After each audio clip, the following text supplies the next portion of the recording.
libertou, prevaleceu, aleluia. Jesus venceu a morte, com grande glória ressuscitou. Tem as chaves da morte e do inferno, prevaleceu, aleluia. E despojando os principados, despojando as potestades, os expôs publicamente e deles triunfou. Em si mesmo triunfou. Jesus pisou a cena que era contra nós.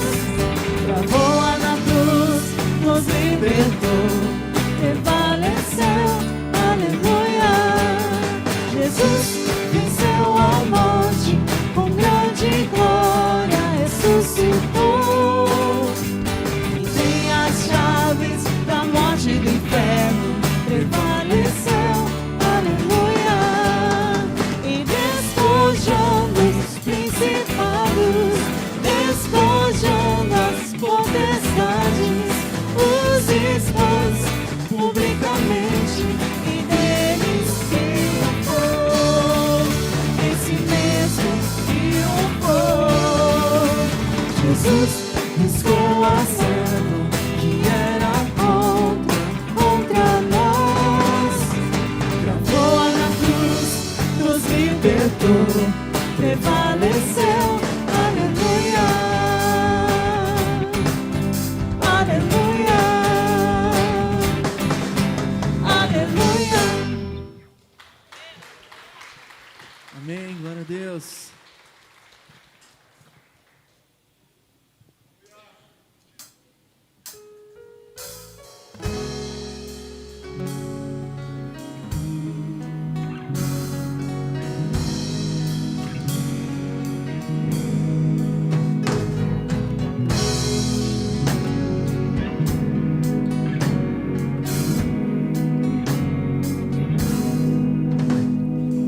Existe um lugar na fenda da rocha, bem junto a ti, em tua presença, em tua presença. Existe um lugar aconchegado ao teu coração, em tua presença, em tua presença. Existe um lugar onde o orgulho não vai me seduzir, onde o dinheiro, a fama, os aplausos não podem me comprar. Em tua presença, Senhor, em tua presença, Senhor, eu quero estar e mergulhar, descansar em teus braços de amor. Em tua presença, Senhor, em tua presença, Senhor, vou me esconder, tu és meu prazer. Em tua presença é o lugar onde eu quero habitar.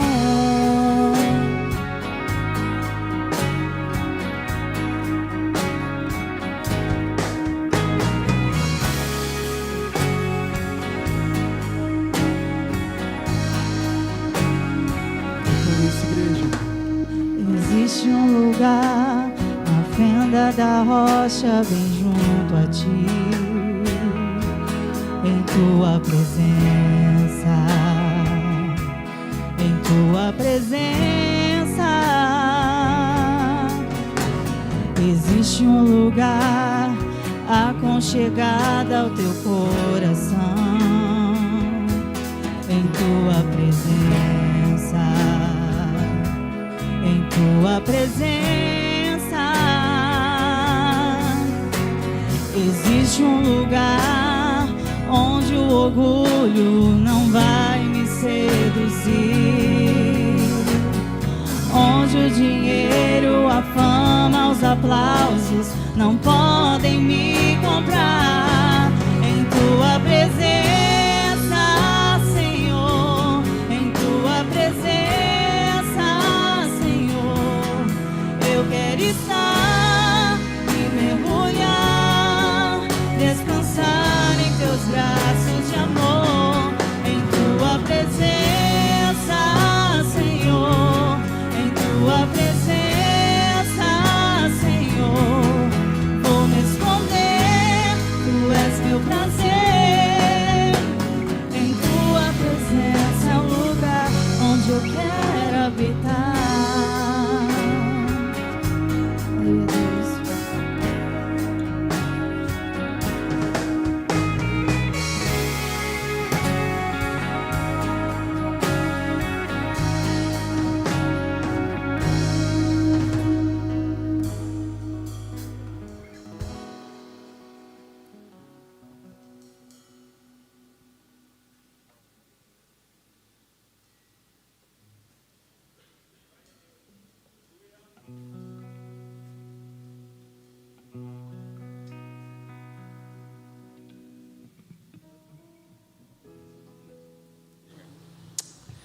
Boa noite, graça e paz.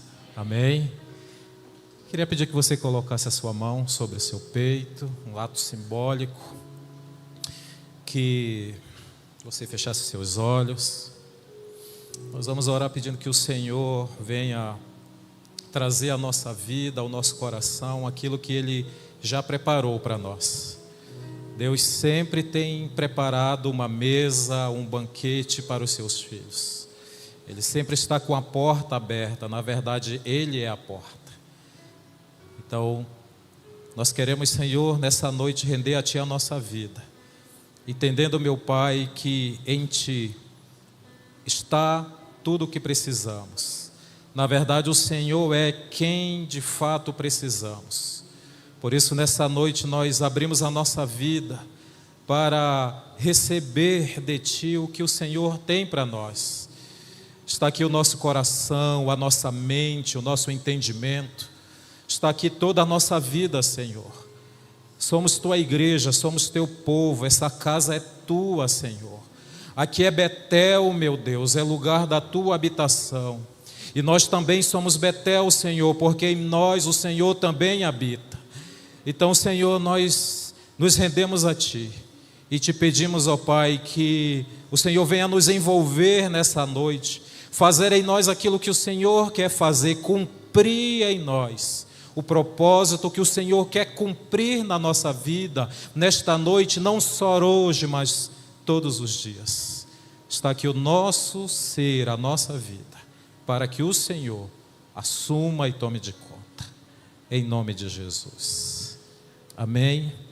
Antes de sentar, quero ler um texto da palavra com os amados. Um texto muito conhecido, provavelmente a maioria deve saber decorado. João, capítulo 3, versículo 16.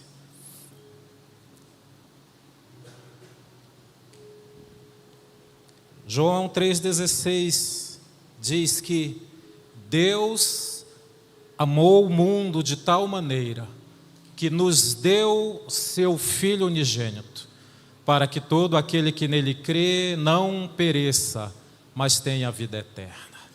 Amém? Pode sentar, Deus abençoe.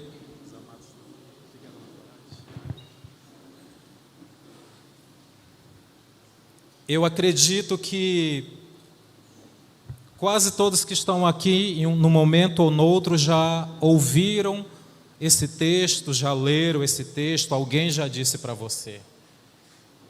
Na teologia se diz que esse é o verso central da Bíblia, é o texto central, que toda a Escritura, de alguma forma, converge para a revelação que esse texto traz. E se a gente olhar a história, desde o Éden até nossos dias, nós percebemos que de fato há uma trama do céu, para que a essência da revelação desse texto nos alcance, seja real e vivo na nossa vida. Tem um texto ali, né? Nunca preguei aqui, li ali atrás, né? Os universitários, né? E eu queria meditar com você nessa noite. Eu creio no meu coração que essa é a palavra que o Senhor deseja que meditemos nessa noite. E esse texto, sinceramente, para mim, eu acredito que para muitos, aqueles que meditam, que se aplicam à leitura da palavra, ele realmente transcende. Ele vai além de uma simples história, de um conto, de uma narrativa. Ele vai além de um acontecimento, de um fenômeno, seja lá o nome que a gente quiser dar. Na verdade, esse texto revela o Deus que busca a gente. O Deus que nos busca. O Deus que decidiu no seu coração, como também está escrito, buscar e salvar o que se havia perdido.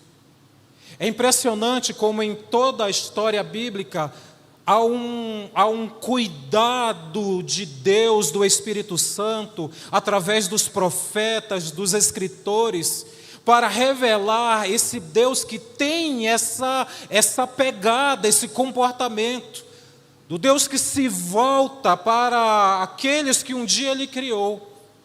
A história do povo de Israel deixa muito claro esta verdade.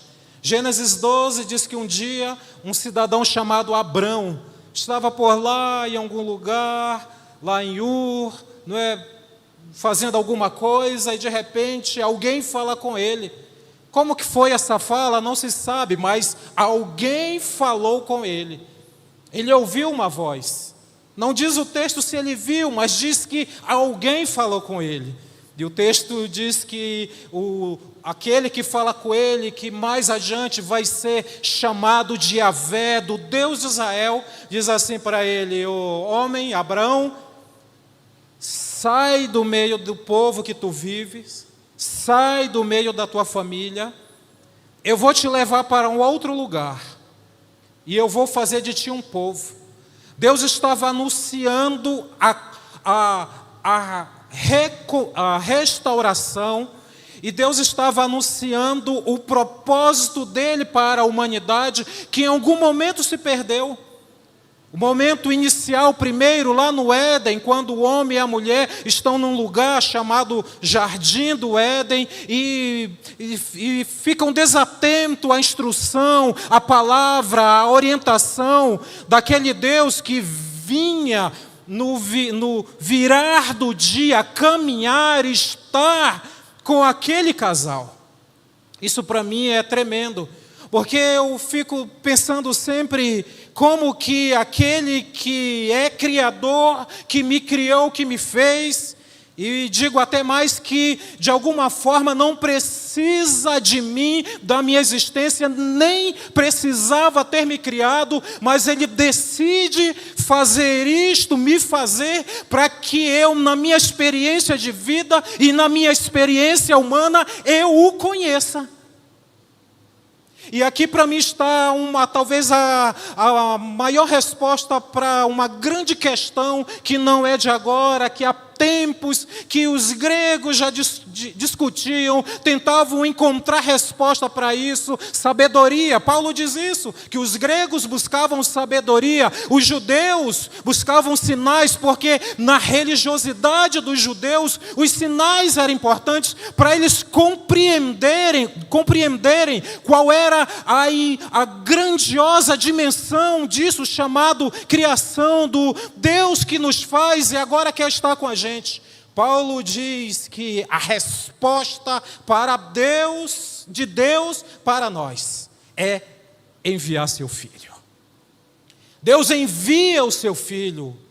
O João 3,16, João compreende isso e pega esse momento. Quem está dizendo isso não é João. Quem está dizendo o texto que nós lemos é Jesus. João está registrando as palavras de Jesus. João está em algum lugar, sentado em alguma pedra, eles estão em algum monte, em algum vale, em algum lugar, e de repente aquele Senhor das bem-aventuranças começa a falar, dizer coisas maravilhosas, lindas, profundas. Chega um momento que esse chamado Jesus diz: Deus amou o mundo de uma maneira tal, incalculável, incontável, indizível, a ponto de enviar o seu Filho. E quem era o Filho? Era Ele mesmo. Ele está falando dele mesmo. Ele não está falando, como disse lá no início, de uma narrativa. Ele não está filosofando e nem está trazendo só um argumento religioso para convencer alguém do quanto esse Deus poderoso e eterno ama e se preocupa e tem cuidado com essa criatura chamada homem. Homem aqui é espécie, é homem e mulher. E o próprio Jesus diz, ele está falando dele mesmo. É como se ele estivesse dizendo: olhem para mim, me vejam, me sintam, vejam o que eu faço, vejam quem eu sou, ouçam as minhas palavras, pratiquem o que eu digo, estejam atentos como eu me comporto, como eu toco nas pessoas, naquilo que eu estou pregando, nos sinais que eu estou fazendo. Olhem, porque isto é a perfeita manifestação do amor de Deus por vocês. A fala, a vida, os atos de Jesus estão o tempo todo revelando isso. Evidente que nem sempre foi assim. Nem sempre esteve tão claro. Hoje nós estamos em 2023, contados desde o nosso Senhor Jesus Cristo, mas nem sempre foi assim. Hoje a gente tem essa compreensão, a gente consegue entender, mas imagine o cenário, imagine o mundo há 2000 anos atrás, as pessoas meio sem entender, os judeus que eram da religião preparada para receber e trazer o Messias, nem eles entenderam. Nem eles entendem que obra gloriosa e maravilhosa é essa, do Deus que agora se manifesta, se revela através do seu Filho para vir buscar e salvar aqueles que se perderam. Nem sempre foi tão fácil compreender como a gente compreende hoje, porque Deus, ao longo da história, e eu estou falando da história bíblica, mas não precisava ser só bíblica, mas vou usar a história bíblica.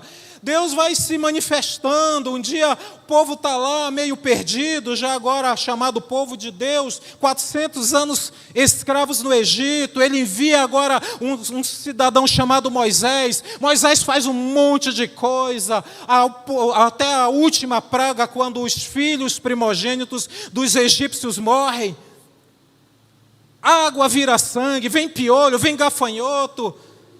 Acontece um monte de coisa. O que era aquilo? Eram os sinais do Deus vivo se manifestando. Aí agora eles saem do Egito, vão caminhar pelo deserto, 40 anos quase, caminhando pelo deserto. E aí o próprio Moisés, em Deuteronômio 8, vai dizer assim, para o povo, antes de eles entrarem na terra prometida, ele diz assim: povo, ele chama, ele vai repetir a lei já foi dada em Gênesis, no 20 tem os mandamentos, é construída em Levítico, agora no Deuteronômio ele chama de novo aquele povo, e aí ele diz: povo, é o seguinte, vocês andaram por 40 anos nesse deserto, por quase 40 anos, desertos de escorpiões e serpentes mortais. Aí Moisés diz assim: mas nem as vestes de vocês envelheceram. As sandálias, vocês não precisaram trocar. Não tinha Kikos no deserto, loja Kikos, só fazendo propaganda, depois tem que pedir lá o honorário, né?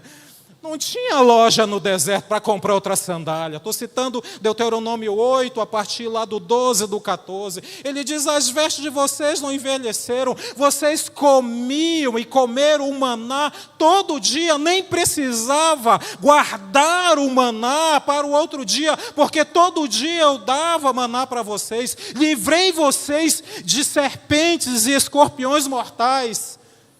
Moisés repete aquilo ali, o que eram sinais do Deus dizendo, eu me preocupo com vocês, eu estou cuidando de vocês, vocês são meus, vocês são minha propriedade. E aí continua depois, eles estão no pé do Sinai, voltando um pouco na cronologia, no pé do Sinai eles estão lá, e aí você ouve, ou eles lá, a gente não, eles, a Bíblia narra que tem trovões lá no Sinai, tem nuvem, tem um monte de coisa, e eles ficam lá embaixo com medo, a ponto de dizer, não, Moisés, vai lá tu falar com Deus, a gente fica aqui, porque vai que dá ruim para nós lá, né? Isso é Bíblia na linguagem do minha, né? Que não está escrito dá ruim na Bíblia, eu que estou falando. O povo diz, vai lá, Moisés, a gente vai ficar aqui, porque pode acontecer que se der algum BO, é só tu que está lá, a gente está livre. O que era aqueles estrondos no monte? Era o Deus manifestando, era o Deus dos sinais. E de tantas outras situações, depois, antes, né, o Mar Vermelho, passei, estou fugindo da cronologia, o Mar Vermelho que se abre, depois lá o Jordão, e tantas outras situações no chamado Antigo Testamento, que esse Deus vai se manifestando, se revelando, mas eles não entendem. Eles não entendem. Eu imagino, claro que não está na Bíblia, é só imaginação minha, não é? Na minha cabeça, que já disseram que é grande, né? Eu fico imaginando um dia, algum momento da eternidade no céu, alguma reunião, não é? O Pai, o Filho e o Espírito, e o pai diz assim, o negócio está ruim para eles lá. A gente vai ter que fazer alguma coisa. Porque se deixar assim, eles vão se perder. E eles vão se destruir. E aí eu imagino o Jesus, é dele que eu quero falar. Aquele ser lindo, o verbo vivo. Estou citando João, mesmo João, primeiro capítulo. João, que teve essa experiência de ver Jesus, ele diz assim, no primeiro capítulo de João, que no princípio era o verbo, e o verbo estava com Deus, e o verbo era Deus, e o verbo se fez carne, e o verbo habitou entre nós, e vimos a sua glória, a glória do Filho unigênito do Pai. Dessa pessoa que está lá em algum lugar na eternidade com Deus, ele diz, vou lá. Eu vou lá, eu vou resolver esse negócio, porque senão eles não vão conseguir mesmo, Pai. Aí um dia, Lucas registra, aparece um anjo, denominado Gabriel. É uma menina, uma adolescente, a mocinha, e ele diz para ela, salve agraciada. Você consegue sentir o coração do anjo dizendo isso? Olhando para aquela menina, e lembre-se, o anjo está no céu. Ele vê o Pai, ele vê o Filho, ele vê o Espírito. Aquele anjo chegando àquela menina e diz para ela, salve agraciada. Se eu sou aquele anjo, eu não sei se ele falou mais coisas, mas está escrito algumas coisas que ele disse para ela, mas eu ia dizer muito mais coisas. Eu acho que eu ia ficar falando um monte de coisa para ela, coisas boas, dizendo, menina, que negócio é esse que tu foi escolhida para de ti nascer o Filho de Deus? Oh, menina agraciada, formosa. Na cabeça daquela menina, ela não tinha a mínima noção do qual era a importância, o significado daquilo para a humanidade. Nem para a vida dela, imagina para a humanidade. E ela fica pasma, ela não sabe, não entende muito bem. Vai nascer de mim? Como assim? O maravilhoso conselheiro, o Deus forte, o Pai da eternidade, o príncipe da paz vai nascer de mim? Como? Como? E aí essa fala do anjo é tremenda. Descerá sobre ti o Espírito Santo. E o poder do Altíssimo vai te tomar. E aí eu acho que é koinonia para os mais antigos, pastor Luiz, que é um dos mais antigos, né, do louvor, né? Deve lembrar do hino lá, o descerá sobre ti o Espírito Santo. E o poder do Altíssimo te envolverá. Sabe, amados, meus amados irmãos, quando eu leio a Bíblia e eu fico vendo esses acontecimentos, eu não consigo ler como eu leio qualquer livro. Não é qualquer coisa para mim. Não é como ler um escritor, por mais que eu goste, um autor. Não é. Eu fico sempre me dizendo, como assim? Espera aí. O Deus eterno, como o pastor pregou nas algumas terças-feiras, que é onipotente, onisciente, onipresente, quer dizer agora que Ele vai encarnar, é isso? Que Ele vai se tornar gente, é isso? Aí agora eu já estou no papel da Maria. Espera aí, anjo, como assim? Você está dizendo para mim que o Deus eterno, que os nossos pais falaram, vai se tornar gente? E se eu sou o anjo, eu fico de um lado e de outro. Eu ia dizer, é isso mesmo. É isso mesmo que vai acontecer. Deus, ao perceber a nossa dificuldade, Ele tem essa ideia genial. Agora já não se trata mais de trovões, de raios, de pragas. Não é mais o mar abrindo, não é mais o Jordão. Agora é Ele. É Ele aqui. É Ele se manifestando aqui. Para quê? Para voltar ao projeto original. Qual era o projeto original? Conhecê-lo. Conhecê-lo e amá-lo. E conhecer o seu amor. A gente está aqui nessa vida, a gente faz um monte de coisa, e a gente tem um monte de coisa para fazer, e vamos fazer. Mas, amado, acredite no que eu vou dizer para você. Nós estamos aqui mesmo, nesta vida e neste mundo, para conhecer a Deus e experimentar o seu amor. Você pode casar, você pode trabalhar, ter a sua formação, você pode fazer o que você pretender da sua vida. Você pode morar onde você quiser, não tem problema, Deus não está preocupado com isso.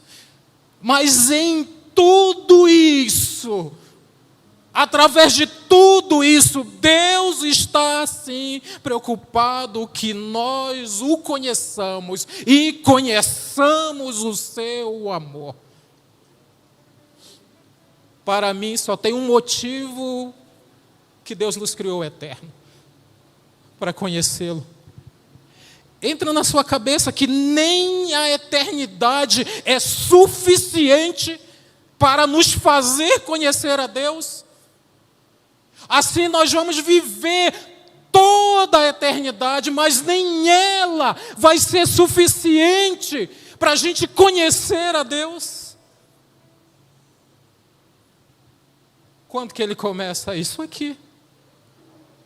Já começa aqui. Começou lá no Éden, na verdade. Quando Deus cria o primeiro casal, Ele não pensou em morte. Ele não preparou a gente para morrer. Por isso que a gente sofre. Por isso que a morte é algo terrível, terrível, terrível. Seja para quem morre, seja para quem continua vivo, que perde quem morre. Em 2020 eu fui para minha cidade lá, passar férias. e feliz lá, né, com meus pais. E aí, de repente, vou resumir a história, né, minha mãe fica doente. E minha mãe adoece numa quarta e falece num domingo, num sábado.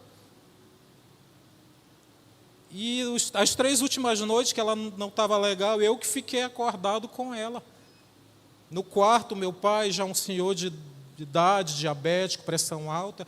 Eu disse, não, pai, vá deitar lá no outro quarto. Deixa que eu fico aqui com ela, que ela não dormia. Eu disse, deixa que eu fico.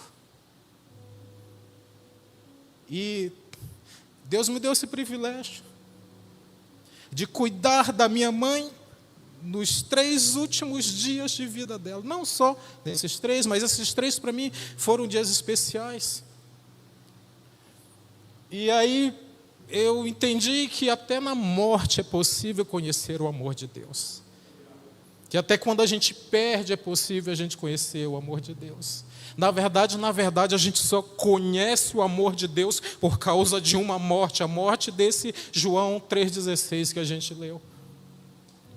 Se não fosse esse acontecimento do João 3,16, nós não tínhamos a mínima chance de conhecer o amor de Deus. Provavelmente, se estivéssemos, estávamos perdidos em algum lugar, em algum caminho de religião, em algum descaminho da vida. Mas Ele que é a vida, Ele é a vida e Ele nos dá a vida. Agora nós podemos viver a vida que Ele é e que Ele dá. Nós temos esse glorioso, maravilhoso privilégio de conhecer o amor de Deus. E você sabe que essa experiência para mim, do falecimento da minha mãe, foi muito tremenda, porque ali eu comecei a refletir sobre determinados acontecimentos da minha vida. E eu percebi que tudo é conhecer o amor de Deus. Toda oportunidade é conhecer o amor de Deus.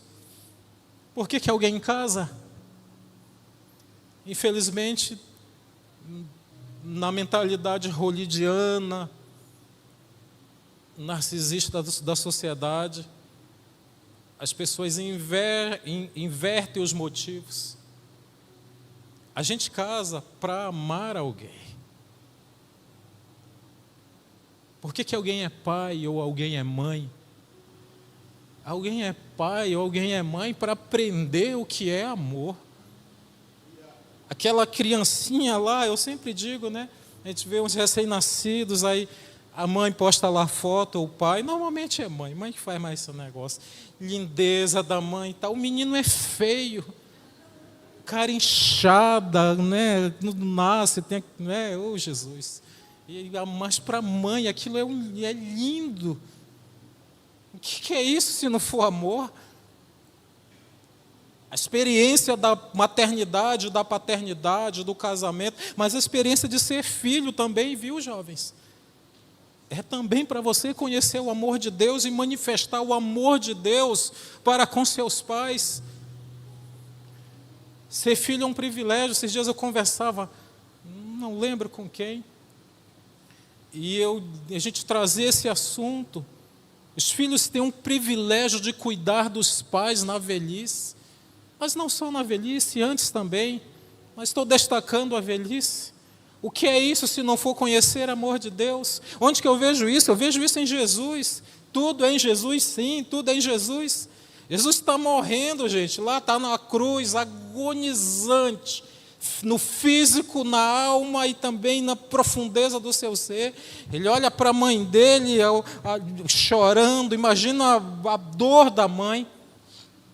E aí a dor de Jesus é dor dobrada, porque é a dor que ele tem como filho da mãe dele, mas é a dor que ele também tem como Deus encarnado por aquela mulher chamada Maria.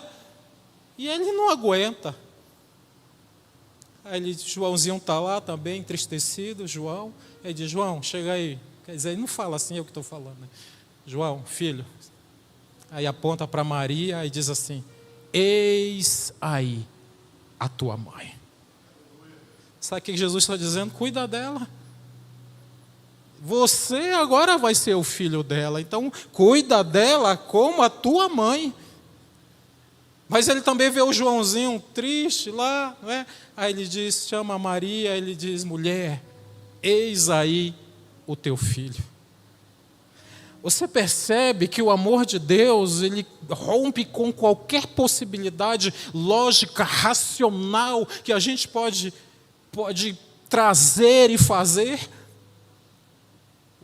O cidadão está no estado deplorável da sua saúde física, mentalmente. Jesus está atordoado, mentalmente falando, de tanto sofrimento e tanta agonia. Mas mesmo assim, ele está revelando o amor de Deus. Amados, essa é, sem dúvidas, a maior e mais espetacular experiência de vida que alguém pode ter. Conhecer o amor de Deus. Experimentar o amor de Deus. Mergulhar no amor de Deus. Estar no amor de Deus. E esse termo estar, quem compreende bem isso é Paulo. Paulo é que inaugura a expressão em Cristo. 2 Coríntios 5,17, aquele que está em Cristo é nova criatura.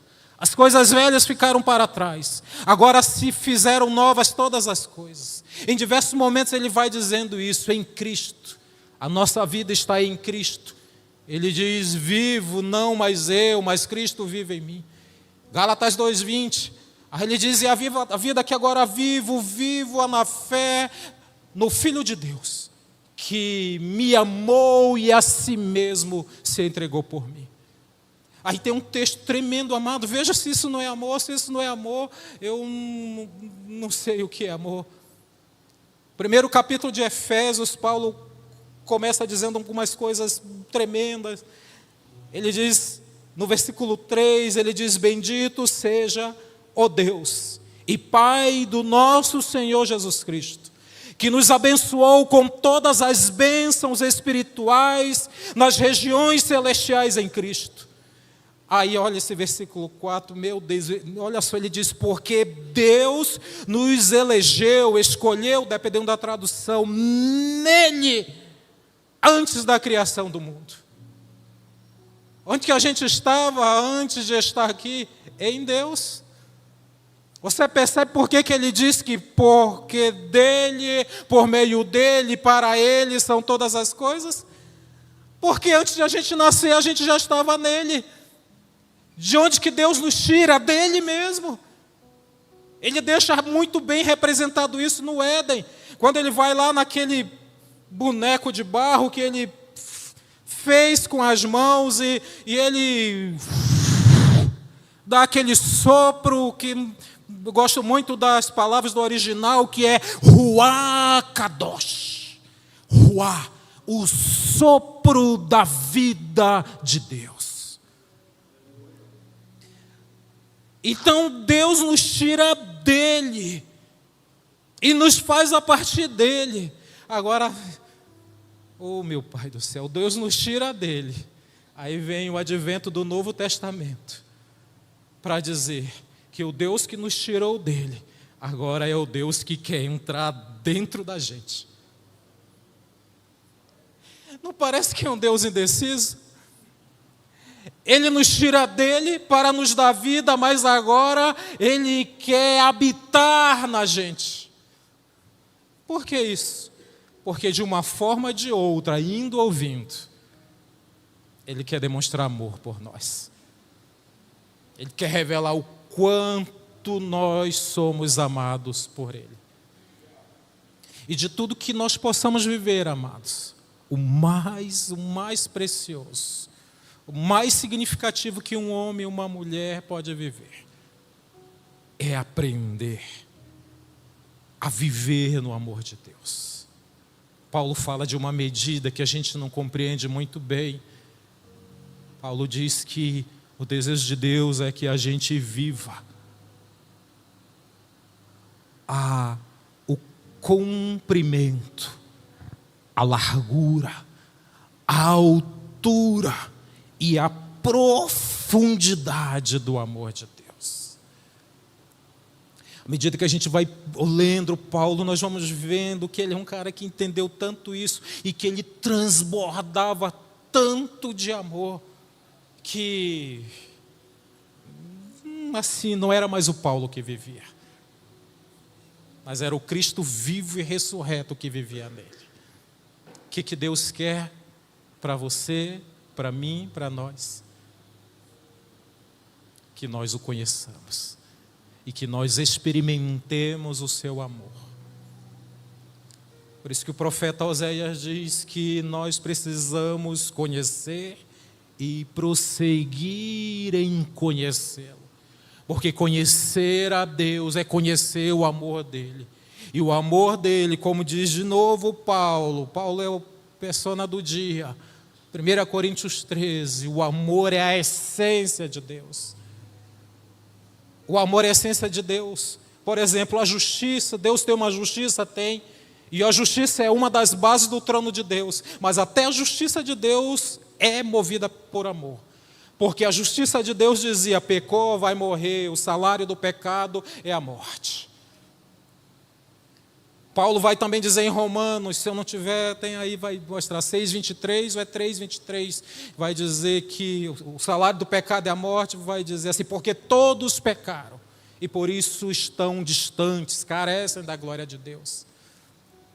Mas o mesmo Paulo que diz isso, é o Paulo que diz assim que Deus tem uma medida que a gente não consegue medir para que vivamos nele.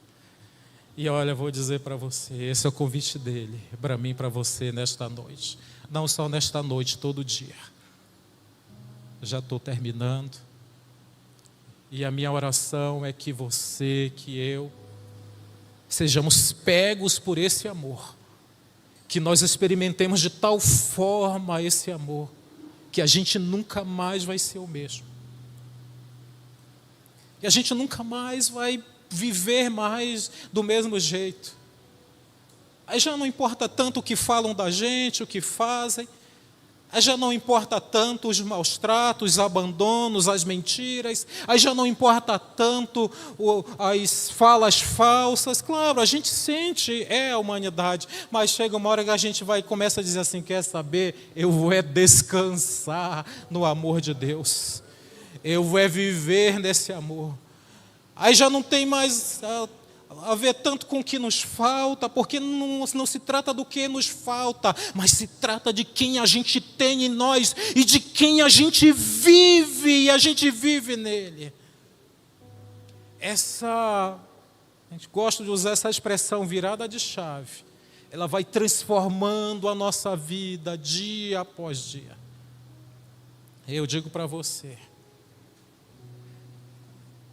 não há marido que conheça o amor de Deus e que experimente o amor de Deus que não consiga amar sua esposa. Não há esposa que experimente o amor de Deus e viva nele que não consiga amar o seu marido. Da mesma forma, pais que vivem em Deus e no amor dele, que também não consiga amar os filhos e filhos. Jovens que experimentam o amor de Deus, que também não consigam amar os seus pais. Paulo entende isso, o apóstolo Paulo, ele vai dizendo isso. Ele fala em Efésios 5, se eu não estiver trocando, é o 4 ou é o 5, ele vai falando disso. Filhos, honre aos pais, né? Fala para os pais cuidar dos filhos. Marido, ame a esposa, esposa, honre o marido. Por que Paulo está falando disso? Porque para Paulo o amor de Deus é prático. Eu estava meditando nessa palavra e eu dizia assim para mim mesmo, dizia para Deus, eu dizia, Senhor, como assim falar de amor? Porque falar de amor não combina muito. Amor ou a gente vive e demonstra, ou não tem. Essa é uma palavra muito difícil de pregar. por diversos motivos. Um deles é esse, porque como que se consegue colocar em teoria e organizar numa lógica o que é amor? Como que você ou alguém que está me ouvindo vai poder entender sobre amor? Porque amor é vivido, é praticado, é dia a dia. É caminhada, é estar juntos. Mas para mim também é difícil, porque eu realmente, isso não é nenhum vitimismo, não. Eu realmente me sinto como aquele que mais precisa do amor de Deus. Porque sem o amor dele, eu nem existiria. Sem o amor dele, eu não estaria aqui. Sem o amor dele, eu não tinha o privilégio nem de compartilhar a preciosa palavra dele. Sem o amor dele, onde que a gente estaria? Então viver assim, viver é na prática e na verdade estar todos os dias mergulhados no amor de Deus. Eu creio que é a palavra do Senhor para nós hoje. Amém? Se você puder orar comigo, queria pedir que você ficasse em pé, por favor. A gente vai adorar o Senhor ainda.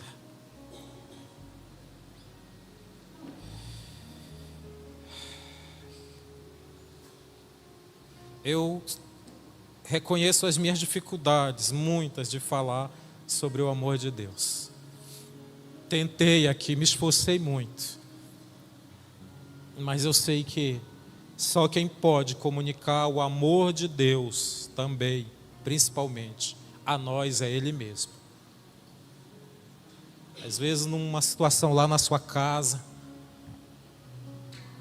às vezes na solidão de um quarto, agarrado a um travesseiro,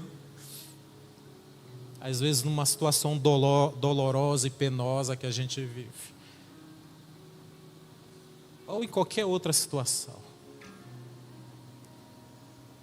Construa no seu coração que todas essas situações são situações para que nós conheçamos e nós desfrutemos do amor dele. Amém? Se você puder curvar sua cabeça um minuto, por favor.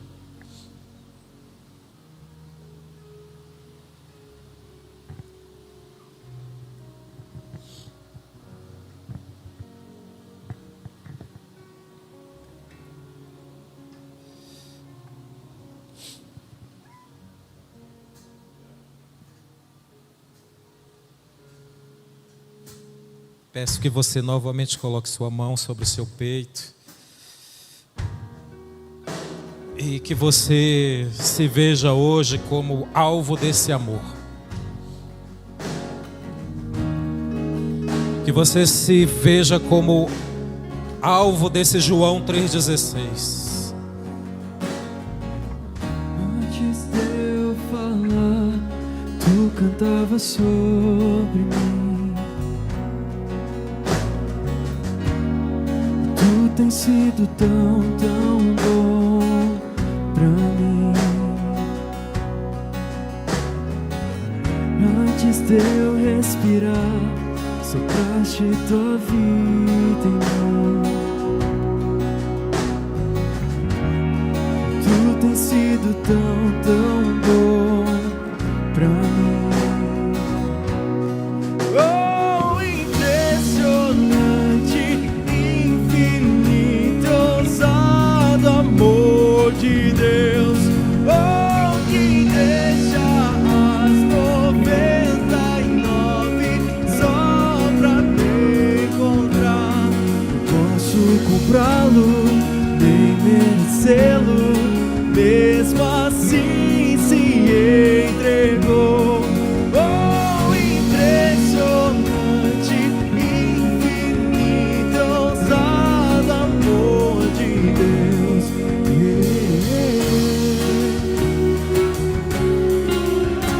Se a igreja puder levantar agora as mãos aos céus,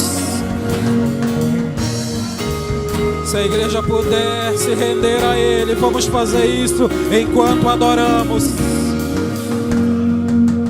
Inimigo eu fui, mas teu amor lutou por mim. Se não há nada perdido, Ele continua lhe Tudo tem amando. sido tão bom pra mim. Não tinha valor, mas tudo pagou por mim.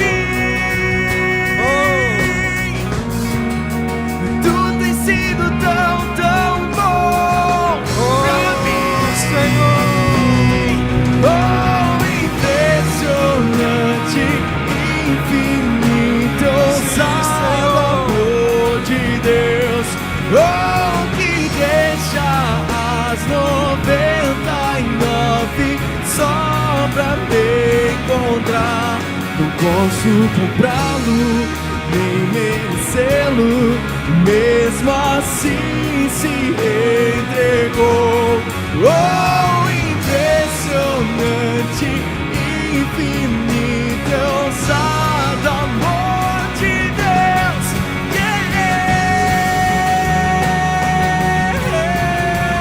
Sim, amado Deus, nos rendemos ao Teu amor nesta noite. Recebemos o Teu amor.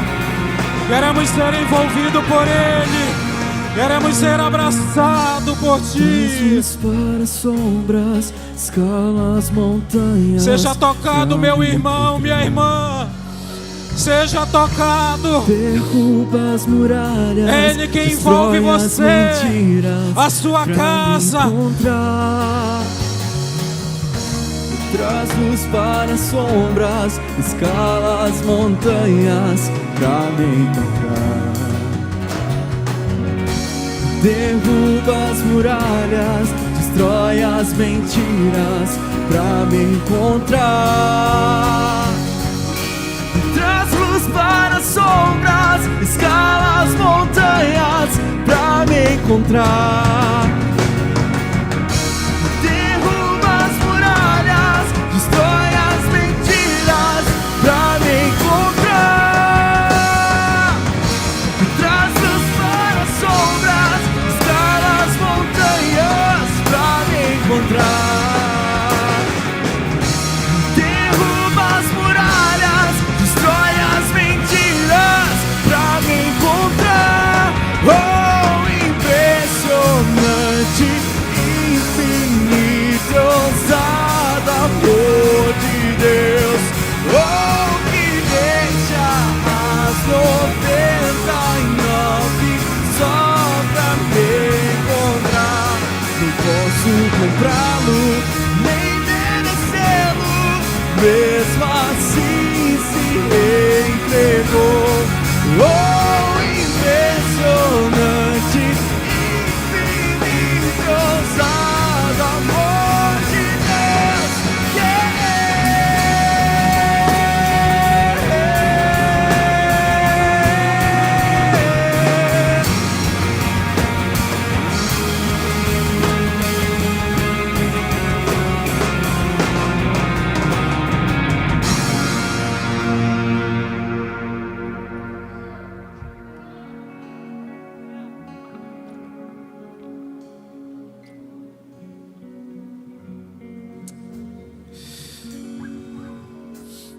É esse amor que está aqui nessa noite. O amor de Deus também é um ambiente. Todo o ambiente de Deus é carregado pelo amor dele. Assim era o Éden. O Éden era um ambiente carregado de amor. Por isso Adão e Eva viviam satisfeitos. Eles não precisavam de nada. Mas infelizmente perderam. Mas um dia aprove a Deus, num outro jardim, criar um outro ambiente. Primeiro no Getsemane, depois no lugar chamado Gólgota. E hoje nós podemos estar e viver na presença dele, desse amor. Você consegue sentir no ar esse ambiente de Deus? Aí já não se trata mais de uma pregação, já não se trata mais de uma música, já não se trata mais de um acorde, já não se trata mais de uma leitura, já não se trata mais de uma liturgia, agora já é Ele andando entre nós, tocando nos nossos corações, nos envolvendo com seu amor e fazendo em nós aquilo que só Ele pode fazer, e só Ele sabe fazer, e só Ele pode nos alcançar e alcançar através do seu amor.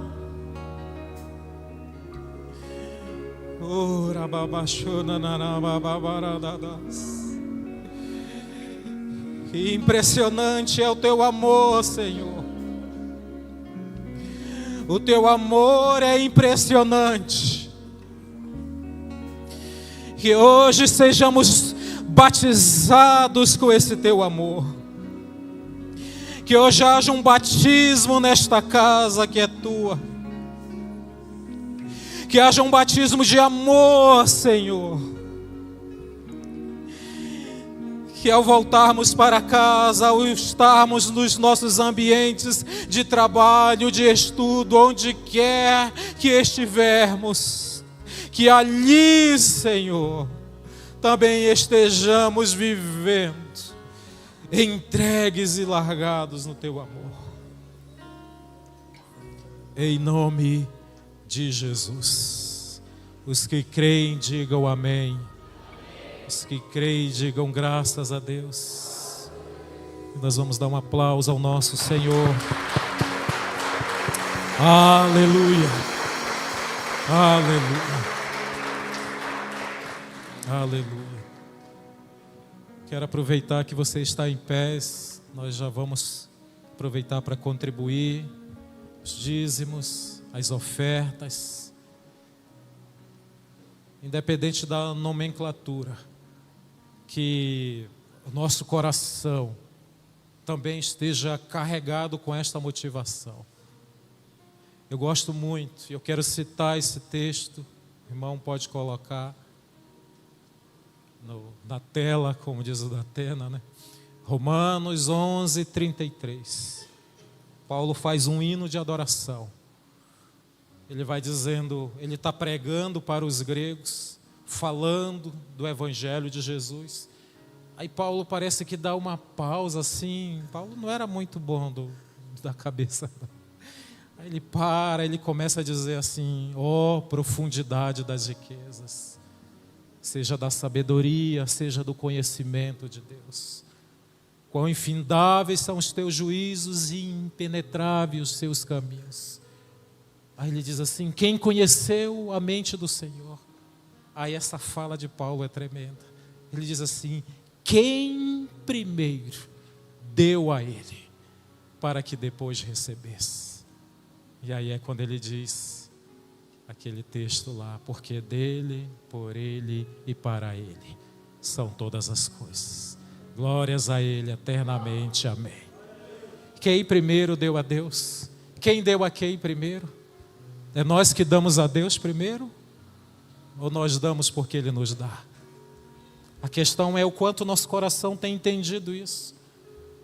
A questão é quanto nosso coração está voltado para essa vida de quebrantamento, de que se temos porque o Senhor nos deu. E olha, eu vou dizer, Ele deu, não é por merecimento. Aí alguém pode dizer: eu trabalho 8 horas por dia, 40, 44 por semana, eu fiz sim, o meu salário é justo. Mas quem que lhe deu o trabalho? E quem que lhe deu, acordou pela manhã com saúde, com vida para trabalhar?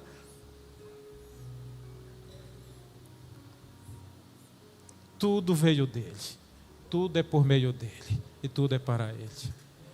Então, com esse coração, eu queria convidar os amados a fazerem isso, com essas contribuições, os dízimos, as ofertas, que seja assim, dessa forma, com o coração alegre e com o coração rendido na presença dEle, amém? Vamos orar. Amado, querido Pai, nós vamos nesta hora, Senhor, apresentar a Ti as ofertas e os dízimos. São os Teus filhos que vão fazer isso. E eles fazem, nós fazemos isso com o nosso coração quebrantado em Tua presença. Muito feliz por poder ser um instrumento em Tuas mãos para contribuir na Tua obra. E também, Senhor, com o coração quebrantado, porque bem sabemos que tudo veio de Ti. E se podemos fazer essas contribuições, se podemos dizimar, se podemos ofertar, porque o Senhor já nos abençoou. Que cada um dos Teus filhos nessa noite, ao compreenderem esse princípio, ao compreender esta verdade, que haja alegria no coração e quebrantamento para contribuir na Tua casa. Nós oramos assim, em nome do Teu Filho amado Jesus. Os que vão contribuir trazendo, pode vir. Os que vão fazer por Pix, está aí o número. Fique à vontade em nome de Jesus. Venho, Senhor, minha vida oferecer.